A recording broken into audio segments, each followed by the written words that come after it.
the Comfortable in Chaos Podcast.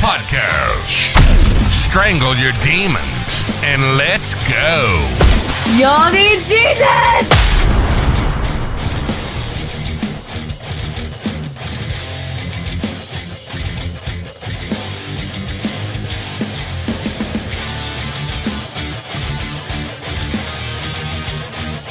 Say you're leaving on a 7:30 train and that you're headed out to Hollywood.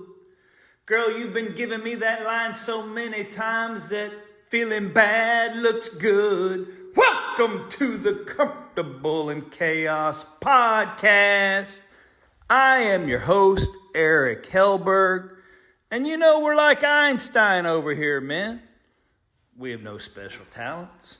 We're just passionately curious about all things pertaining to men.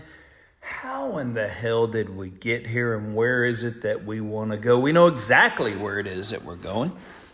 We're in part 2 of Was Christ Actually Married? Well, obviously not.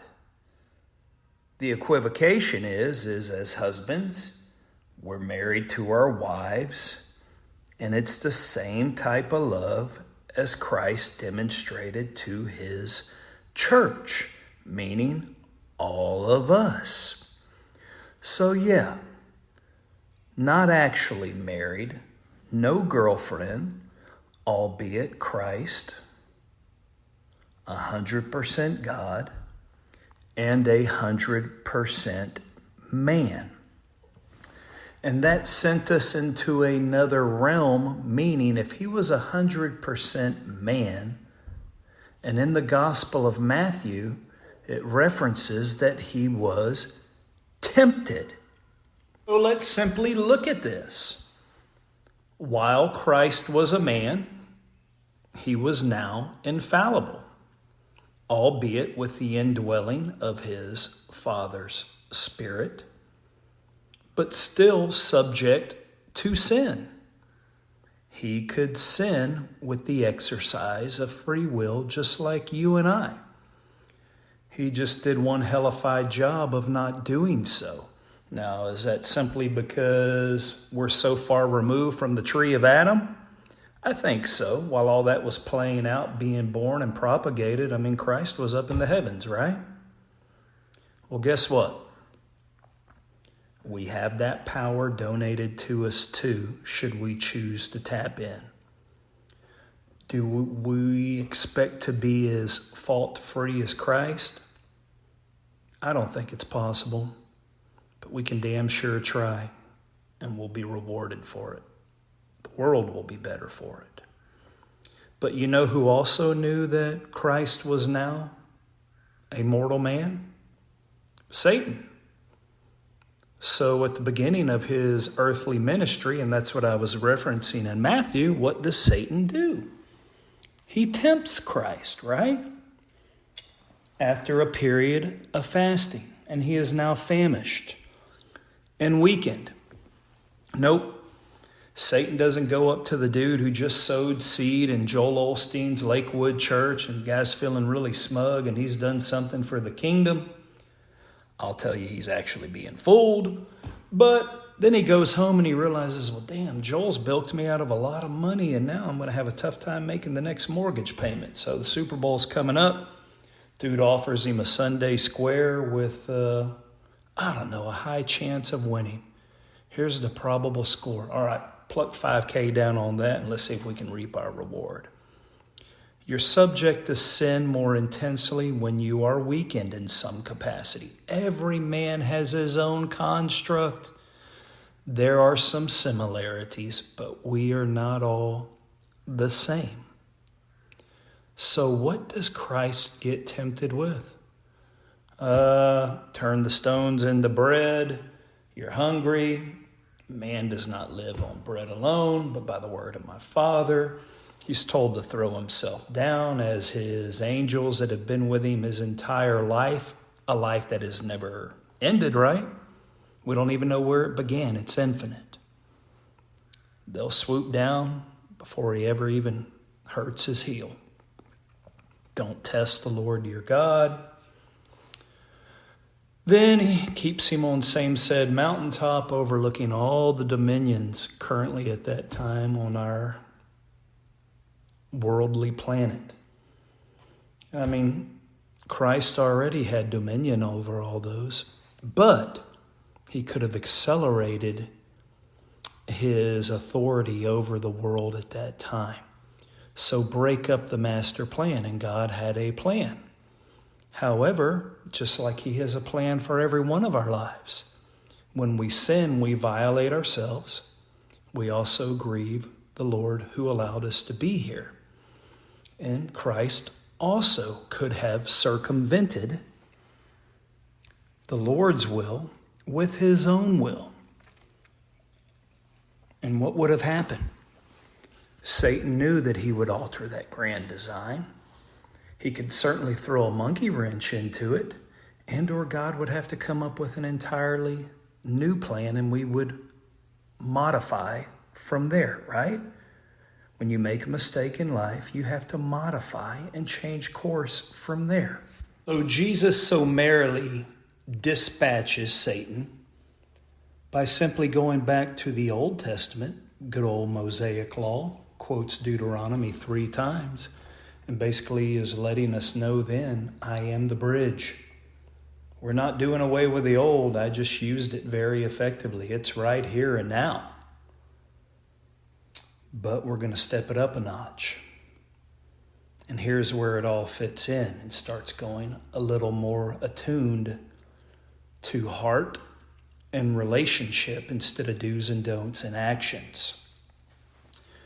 And when you look at Hebrews talks about the fact that we have a perfect high priest, that being the Lord Christ, who has undergone every one of our afflictions, anything put before us to our detriment, anything that we have contended with, that he has known them as well. But what is curious to me here is that, what did he offer? I guess an acceleration of power, prestige. Basically, the devil also offered fleshly satiety in the form of food that can take many forms dependent upon who you are. And to actually see if what you believe is true, right? Throw yourself down. Is the faith there? And then if it really is, why would you need to test it? But what is remiss in going back, since we're tying these two episodes together into one, right? Was Christ actually married? Is his relationship with the church the same as a spouse's? There was no romantic intervention involved. Nope. No lust of the flesh in that capacity involved, and we know that Christ had ample opportunity to do so. Everyone can take Mary Magdalene and add some perversity to that. What about the woman at the well? Who was she? What about going into wedding parties where there's copious amounts of drink and providing more substance by which they can have fun? Who else did he sit with? Who else did he gather with? It goes back to what Martin Luther said at the Protestant Reformation, right? When he started breaking the stranglehold of the Catholic Church, who at that time in the 16th century had both spiritual dominion, meaning over our minds and souls, at least they thought so, and temporal dominion, meaning they ruled the lands, they ruled the kings, they ruled the nations at that time. Martin Luther said, hell no, it's not right. So he writes his discourses, becomes an enemy of the church, but he had a poignant saying. He said, sin is very much like birds flying around your head. They're always going to be there. You just don't have to let them build a nest there. They can get close. You can flee. You can move about. But as long as you keep them from landing and then starting to construct a nest, you're doing well, my brother. Okay, so stand fast with me right there. We know that all this is applicable, or else the crucifixion meant nothing. Had Christ not been subject to the same things as us, then he couldn't have went to that horrific death to alleviate all those concerns off of our backs on our behalf, because there would be no parity, no justice, and that is why he took it all for us. Yet, there is no mention, pastors, preachers, priests, of any close call with romantic interlude. Now, we can go on one hand and say that that is simply what all abounds around us now in today's modern world. Everything hangs on eros love, right? The eroticism of the world that everyone seems to thrive and many stumble with. But yet Christ and his disciples did not. Now, since we are talking fleshly versus spiritually, just like in episode 1, and we'll use a little pop psychology here, I would venture to tell you that is because all these men described were securely attached. They had a purpose. No matter where they were in their walk with the Lord, they had at least a modicum of the indwelling of the Holy Spirit. And we all have a piece of that in us as well, whether we've cultivated that garden or not. We also know what is right or wrong. And therefore, we put our free will beside that and we decide.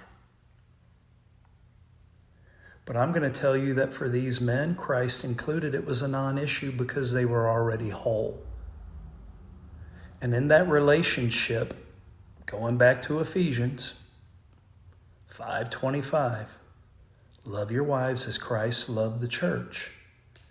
These men could be securely attached, demonstrate empathy, demonstrate compassion, have feelings, exhibit those toward others, take that from the others as well, understand and behave accordingly. That is the love of that church. Now, that translates completely into the spousal relationship. Where it does not translate completely is that Christ or the disciples didn't have a naked spouse standing in front of them. Or someone else, for that matter. I don't know, is that subject like aliens, extraterrestrials? It's not mentioned in the Bible. We heard about plenty of people's sexual sin and others, but not these guys. Why?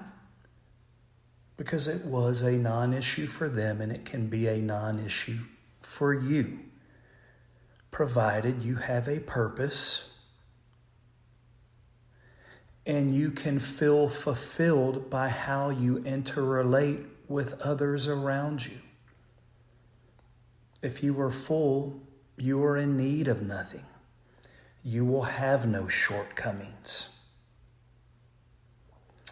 And I would venture to tell you that is what makes that so much more difficult in a marriage and with spouses.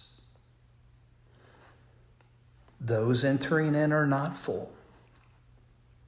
And another man or woman who is not full cannot fill up your emptiness. So why don't we go to self-security, look to the one who authored these actions, govern ourselves accordingly, and then you choose a lifelong partner. If in fact you're going to go in that direction, as opposed to someone who is simply going to protect, foster, and grow the church. I mean, Christ could have died well before he ever went to the cross. He knew he still had a mission. He knew he still had to endure how much scrutiny and depravity was thrown at him. Insolence and slander and everything known to man. Right? A prophet can't even do good in his own town. But he knew he had to endure so he could live to fight another day. He had to remain whole and he had to remain alive. So, in this essence, these relationships are the same. But on the other hand, they are very different. So until next time on the Comfortable in Chaos podcast, I bid you bon voyage, my burgeoning flock. Until next time, like and subscribe to the Comfortable in Chaos podcast.